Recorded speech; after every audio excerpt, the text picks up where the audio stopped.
Bienvenidos al capítulo 5 del curso de Subnetting. Estamos ya en el penúltimo capítulo de este curso y como estáis viendo hemos llegado ya bastante lejos y ahora vamos a empezar con el direccionamiento, con los dos direccionamientos que vamos a ver. En este capítulo vamos a ver el direccionamiento fijo o direccionamiento con máscara de longitud fija y luego en el próximo capítulo vamos a ver cómo es el direccionamiento con máscara de longitud variable, la que podemos ver las diferencias entre el direccionamiento fijo y el direccionamiento con máscara de longitud variable. Veréis que vais a encontrar bastante diferencias entre estas dos clases de direccionamiento, ¿ok? En este capítulo y el siguiente vamos a utilizar la misma topología y vamos a utilizar direccionamientos distintos para que veamos las distintas maneras de direccionar una o varias subredes, ¿vale?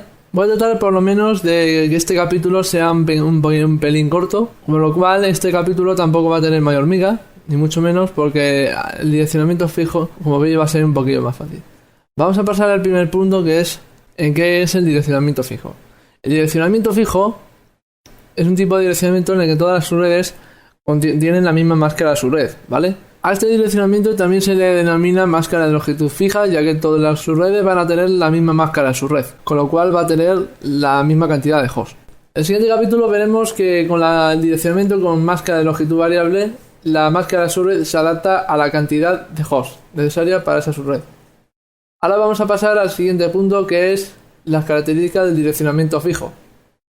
La primera característica del direccionamiento fijo es, como ya os he contado, que la máscara de subred va a ser igual en todas las subredes. Es decir, independientemente del número de hosts, nosotros la máscara de subred no la vamos a tocar. Simplemente sí que vamos a utilizar esta máscara de subred para emplearla en todas las subredes, ¿vale? Dicha máscara de subred tendrá su origen en la subred con mayor cantidad de hosts. Una de las consideraciones previas que tuvimos que tener en cuenta era que teníamos que siempre que comenzar con la subred con mayor requisito de hosts. Entonces, a partir de esa subred, empezaremos a obtener la máscara subred. Y una vez que tengamos esa máscara subred se utilizará en todas las subredes, independientemente de la cantidad de hosts, ¿ok? Todas las subredes tendrán la misma cantidad de hosts, como ya os he comentado antes. La máscara subred, como es igual en todas las subredes, pues dichas subredes también tendrán la misma cantidad de hosts. O sea, más claro imposible. Se desperdician bastantes direcciones al utilizar dicho direccionamiento, por lo que impide el crecimiento futuro de la red. Esto quiere decir más o menos que cuando estemos utilizando este direccionamiento utilizaremos casi todas las direcciones de la subred, con lo cual esto nos va a impedir que la red pueda crecer en un futuro cercano. En el próximo capítulo, en el episodio 6, en el que veremos el direccionamiento con máscara de longitud variable, podemos ver que podemos optimizar el espacio de direcciones de tal manera que tengamos direcciones disponibles para el crecimiento futuro de la red, ¿vale? Luego también veremos en ese capítulo cómo calculamos el porcentaje de crecimiento de la red a la hora de direccionar esas subredes mediante el direccionamiento con máscara de longitud variable. Eso lo iremos viendo en detalle en el próximo capítulo. Y la última característica del direccionamiento fijo, que el direccionamiento es más fácil. Como estáis viendo, como ya os he contado, la máscara de subredes, como es igual en todas las subredes, pues va a tener la misma cantidad de hosts, con lo que el direccionamiento va a ser aún más fácil. Una vez que ya hemos obtenido la máscara de subred, ya podemos seguir trabajando en todas y cada una de las direcciones, con lo cual la implementación va a ser mucho más fácil y mucho más sencilla y más rápida. Bueno, después de haber visto estas características, podemos decir que el direccionamiento fijo tampoco tiene mayor miga, pero eso sí, hay que tener en cuenta la desventaja de la desperdicio de direcciones. Como ya se contó antes, en el próximo capítulo del que veremos el direccionamiento con máscara de longitud variable, veremos cómo optimizamos las direcciones. Y bueno, no voy a repetir esto más. Vamos a pasar a continuación a presentar la topología que vamos a emplear tanto en este capítulo como el siguiente. Vamos a ver un ejemplo práctico para que la vayamos poniendo en práctica entre vosotros y yo, ¿vale? Bueno, esta topología, como estáis viendo, tenemos por lo menos unas 6 LAN y dos redes WAN, ¿vale? Entonces, hay que recordar primero la cantidad de sus redes. ¿Cómo determinamos la cantidad de redes en una topología? Pues era tan sencillo como contar los enlaces Ethernet del router, que en este caso tenemos 6, ¿vale? Contando los enlaces que van desde la interfaz LAN del router al switch, y luego los enlaces punto a punto, los enlaces series punto a punto. Recuerda que los enlaces punto a punto son dos hosts, ¿vale? Entonces, la comunicación va en un sentido, va hacia el otro, ¿vale? Es como una tubería. Todo lo que entra por un lado sale por el otro. Igual. Bueno, vamos a ir al grano directamente porque no vamos a estar perdiendo el tiempo, ni mucho menos. Entonces, para esta topología vamos a emplear los siguientes datos. Se nos ha dispuesto una dirección 156.21.00/16, ¿vale? Es el prefijo de una máscara 255.255. Tenemos por lo menos 2 octetos la porción de host y 2 octetos la porción de red. La primera subred tendrá 2400 hosts, la segunda 1000 hosts, la tercera 480 hosts, la cuarta subred tendrá 240 hosts, la subred 5 120 hosts, la subred 6 47 hosts y las subredes 7 y 8, que son los enlaces WAN, tendrán únicamente 2 hosts. Una vez que ya tenemos todos y cada uno de los datos de las subredes, podemos ya empezar a hacer el direccionamiento. Lo primero que hay que tener en cuenta es que cuando vayamos a realizar el direccionamiento tenemos que documentar el rango de cada una de las subredes. En este caso, el direccionamiento fijo nos lo va a poner un pelín fácil, ya que la máscara subred no cambia en ninguna de las subredes. Entonces, ¿cuál era el primer paso? El primer paso era determinar la máscara en la subred. ¿Cómo hacíamos eso? Pues a partir de la dirección, la máscara subred, de la dirección que nos ha propuesto, en este caso tenemos 16 bits, ¿vale? Tenemos una 255.255 como la máscara subred. Y entonces tenemos que escoger la cantidad de bits necesaria para poder almacenar los 2400 hosts de la primera subred. Entonces necesitaríamos una cantidad de hosts, por ejemplo, unos 4096 hosts. Sí, algo así. Pues vamos a emplear la fórmula de 2 elevado a la cantidad de bits menos 2. Entonces vamos a coger, por ejemplo, unos 12 bits. 12 bits que con la fórmula 2 elevado a la cantidad de bits menos 2 nos salen 4094. Pues ya que tenemos la cantidad obtenida de bits, que son 12, vamos a empezar a contar de derecha a izquierda a partir del último bit. Entonces, como estáis viendo, tenemos una 240 y tenemos 20 bits que forman la máscara subred. Entonces tenemos un prefijo /20. Y en binarios serían los 2 primeros octetos todos a 1 y los 4 primeros bits del tercer octeto todos a 1 y el resto ya a 0. ¿Ok? Para esta topología la asignación de direcciones va a quedar de la siguiente manera. Cada una de las interfaces Ethernet del router van a contar con la primera dirección de cada subred. La primera dirección de host utilizable, ¿vale? Y los PCs van a tener la última dirección de host utilizable de la subred. Y las enlaces WAN, a partir del router 2, desde la conexión del router 2 al router 1, la interfaz serial 000 del router 2 tendrá la primera dirección de host utilizable de la subred WAN, ¿vale? Y el serial del 000 del router 1 tendrá la última dirección de host utilizable. Luego, a partir del router 2 al router 3 va a pasar totalmente igual. La interfaz serial 001 del router 2 va a tener la primera dirección de la subred, mientras que la interfaz serial 000 del router 3 va a tener la última dirección de esa subred.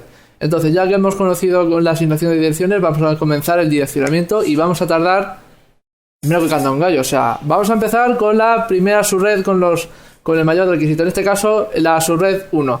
Pues bueno, a partir de la máscara 255.255.240.0 vamos a empezar ya a dividir la subred. Entonces, la primera subred sale de la siguiente manera. La primera subred contará con una dirección de subred, una 156.21.00.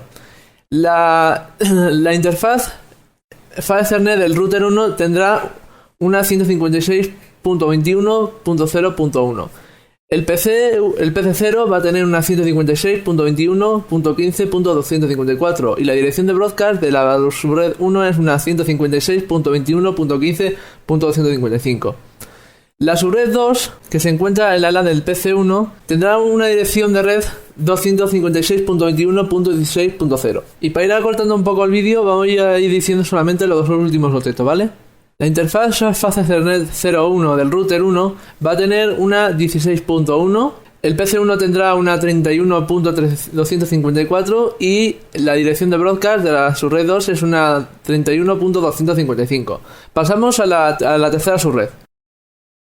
Eso sí, como estáis viendo, las direcciones subred se van contando en el tercer octeto de 16 en 16. Entonces, la tercera subred va a tener un 32.0 como dirección de subred. La interfaz FA0 del router 2 va a tener una 32.1, el PC2 va a tener un 47.254 y la dirección de broadcast es una 47.255. La subred 4 tiene una dirección de subred 48.0, la interfaz FA01 del router 2 tendrá una 48.1, El PC3 va a tener una 63.254 y la dirección de broadcast es una 156.21, bueno, una 63.255, ¿vale? Vamos a pasar a las dos siguientes subredes, que son las 5 y las 6. La quinta subred tiene una 64.0 como dirección de subred. La interfaz FA00 del router 3 tendrá una 64.1, el PC4 tendrá un 79.254 y la dirección de broadcast es una 79.255. La sexta subred tiene unas 80.0 como dirección de subred. La interfaz FA01 del router 3 tendrá un 80.1. El PC5 tendrá un 95.254 y la dirección de broadcast es un 95.255. Y nos vamos directamente a las dos últimas subredes, que son las subredes WAN. La séptima subred tendrá una dirección de subred 96.0. La dirección 96.1 será asignada a la interfaz serial 00 del router 2. Y la 111.154 será asignada a la interfaz serial 00 del router 1. Y la dirección de broadcast es una 111.255. Y la última subred, que se encuentra comprendida entre el router 2 y el router 3, tiene una dirección 112.0. La interfaz serial 001 del router 2 tendrá una 112.1. La interfaz S000 del router 3 tendrá una 127.254 y la dirección de broadcast de la última subred es una 127.155. Ahora mismo estáis viendo las direcciones asignadas en la topología y ahora me gustaría que vieseis un pequeño gráfico de la cantidad de desperdicio que hemos realizado mediante este tipo de direccionamiento. Hay un dicho que dice que lo barato siempre sale caro, y es que es verdad, porque es que lo que nos ha salido caro ha sido el desperdicio de direcciones, especialmente en las dos últimas subredes, en la que únicamente teníamos que asignarle las direcciones a dos hosts únicamente. Entonces, como podéis ver en el gráfico, hemos visto una enorme cantidad de desperdicio en las dos últimas subredes, y esto es, digamos, un verdadero desastre. Esta red no va a crecer, al menos si nosotros lo permitimos, utilizando otro método de direccionamiento, como es el direccionamiento mediante la máscara subred de longitud variable, que se ajusta a la cantidad de hosts. Es un tipo de direccionamiento que requiere mayor planificación y que hay que tener en cuenta que, bueno, se realizarán los mismos procesos, pero hay que cambiar continuamente de máscara de subred. Y entonces en el próximo capítulo vamos a ir viendo una manera más fácil de hacer el trabajo aún más deprisa. Entonces, yo creo que este capítulo no ha tenido mayor miga. De todas maneras, recordad que tenéis las actividades para que les podáis echar un vistazo. Pero eso sí, las actividades las voy a poner cuando terminemos el último capítulo, porque me gustaría cuanto antes terminar este curso. Porque el último capítulo para mí es un capítulo, digamos, de los más esperados. Entonces, con esto ya os puedo decir más o menos que estamos ya en la recta final de este curso. Y bueno, sé que al fin y al cabo ha habido poca gente que ha estado echando un vistazo a estos vídeos, y creo que el esfuerzo ha merecido bastante la pena. Pero todavía esto no se ha acabado, porque todavía queda el último capítulo. Y eso sí, recuerda que las actividades, como ya os he dicho, van a estar disponibles cuando terminemos este capítulo. A veces van a ser un montón de actividades y requiere bastante esfuerzo, ya que tengo que hacer las topologías y todo lo demás. Recuerda que si tenéis alguna duda, mensaje personal en YouTube.